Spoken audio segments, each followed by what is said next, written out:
Hello students, welcome to my YouTube channel and welcome to the topic of integration. In this particular video session, just we are going to discuss about the integration by parts. So first of all, why we should use integration by parts, or in which case we have to use the integration by parts method.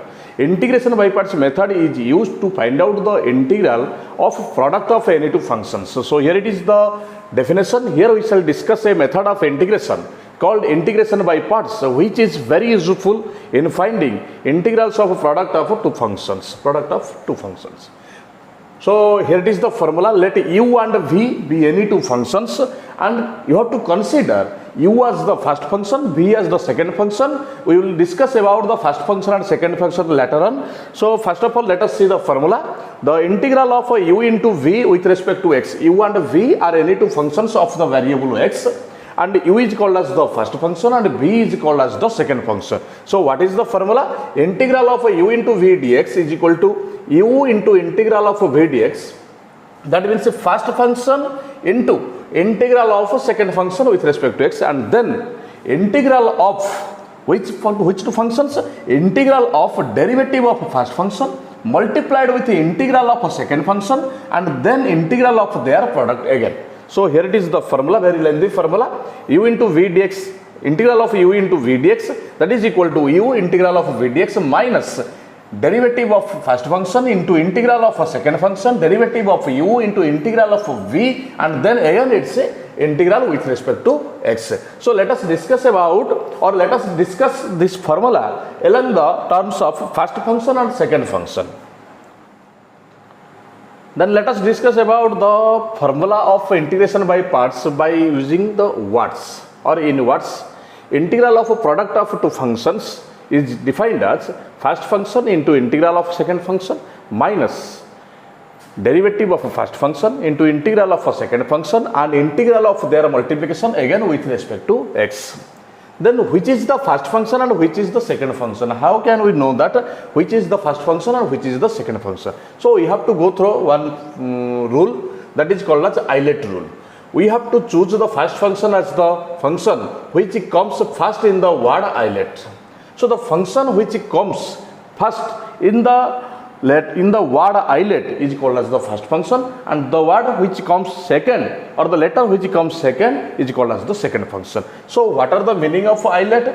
I stands for inverse trigonometric function, L stands for logarithmic function, A stands for algebraic function, T stands for trigonometric function, and E stands for exponential function. Let us take an example to evaluate which is the first function, which is the second function.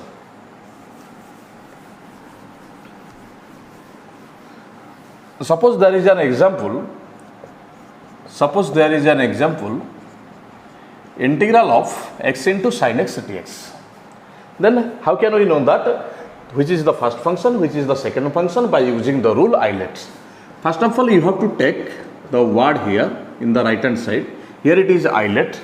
X stands for algebraic. So here it is algebraic. Sin x stands for, it is a trigonometric function, so it stands for t.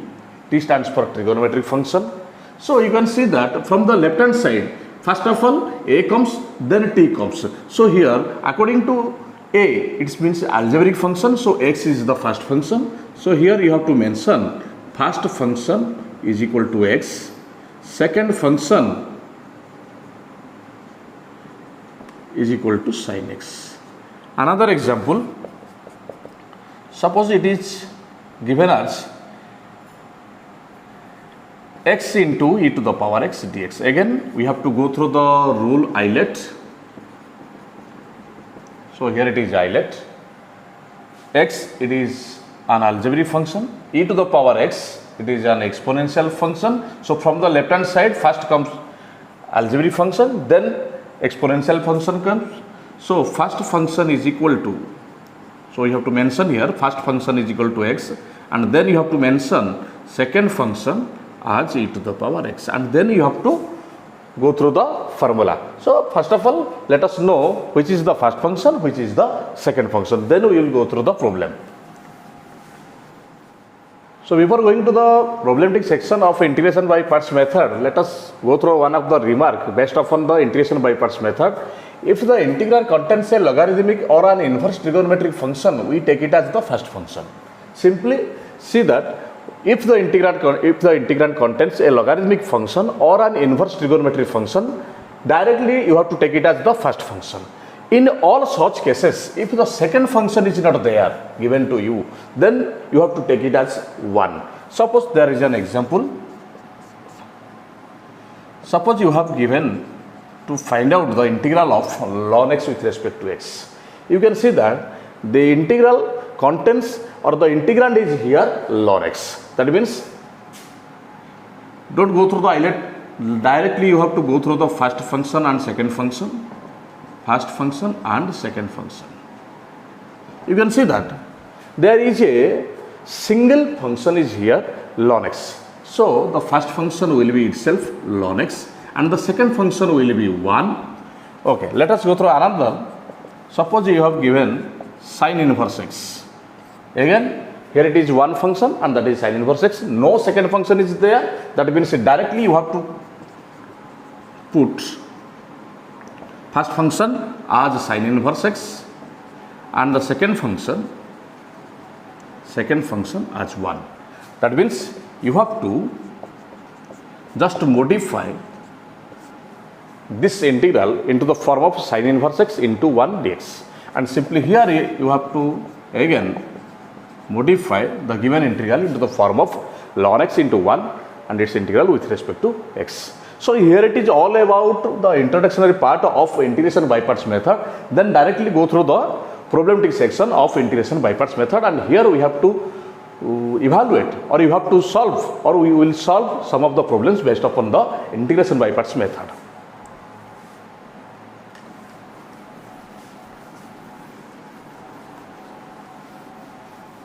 So here it is the first problem, integral of x into e to the power x dx. So first of all we have to find out the first function, second function, and here first function is equal to x and second function is equal to e to the power x. So according to the formula, first function into integral of a second function minus derivative of a first function into integral of a second function and integration of their multiplication. Then it is x into integral of e to the power x, it is e to the power x minus derivative of x, it is 1, integral of e to the power x, it is e to the power x, and then again integral of their multiplication with respect to x. X into e to the power x minus integral of e to the power x multiplied with 1, it is again e to the power x.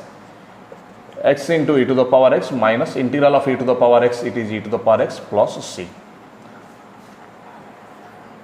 Then the second one is here, x into log x. So here eyelet, logarithmic function is there, x is the algebraic function. So first function is log x and the second function it is x.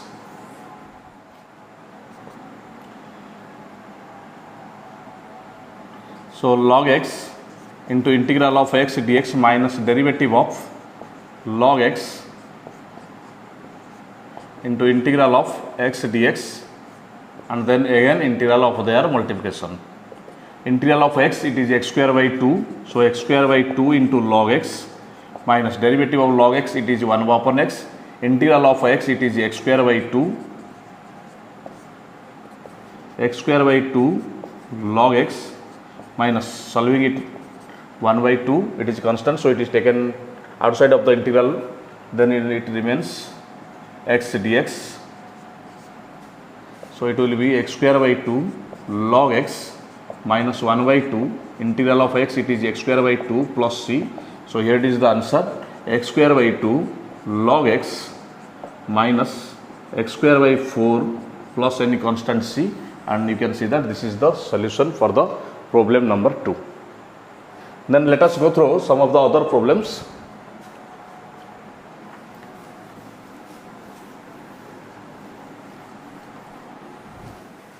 Then let us go through the problem number 3. integral of x sin x dx. So here first function, second function. First of all, you have to find out the first function and second function. Here first function is algebraic x, and then the second function is trigonometric, so sin x. Then let us go through the formula here.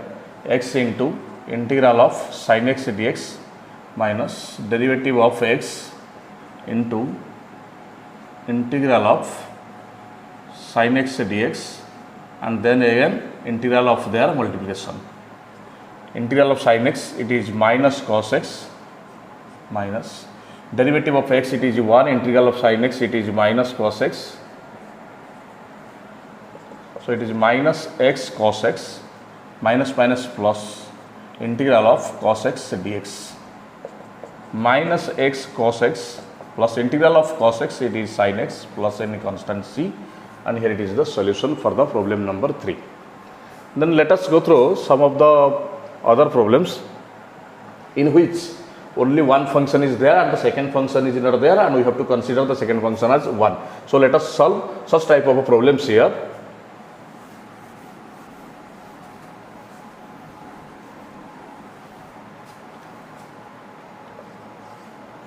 Integral of log x dx.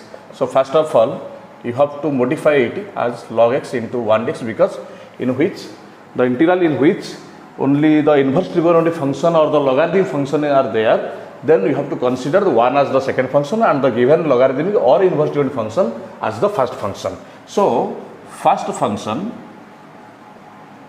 is equal to log x, second function is equal to 1 log x into integral of 1 dx minus derivative of log x into integral of 1 integral of 1, it is x log x minus derivative of log x, it is 1 upon x, integral of 1, it is x log x minus integral of 1 dx, so it will be x log x minus x plus c, and this is the answer for the problem number 4. Then let us solve another example which contains only an inverse trigonometric function. Again in that case we have to again take the second function as 1.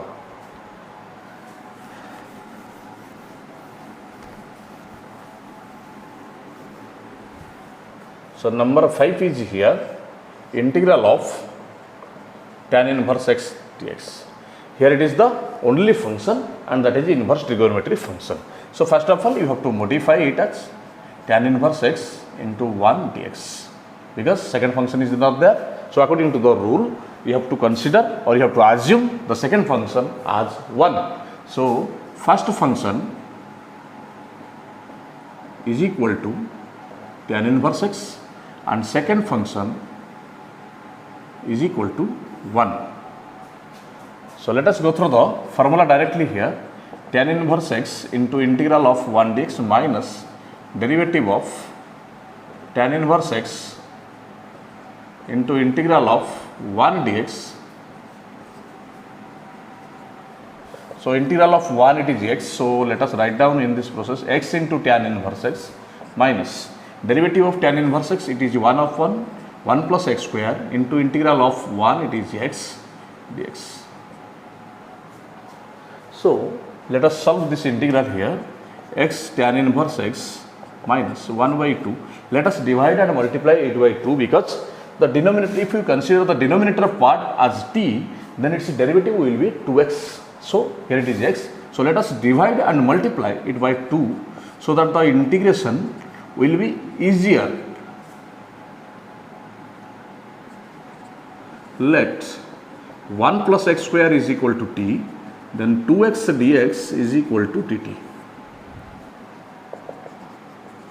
X tan inverse x minus 1 by 2 integral of 1 by t dt. X tan inverse x minus 1 by 2 ln modulus of t plus c. X tan inverse x minus 1 by 2 ln modulus of the value of t, it is 1 plus x square plus any constant c. So It is the answer. So here in this video, just we have discussed about the integration by parts method of the topic integration, and we have discussed about some of the problems based upon the integration by parts method. In the next video session, just again we are going to discuss about some of the more facts and more formulas based upon the topic integration by parts method. Till then, thank you.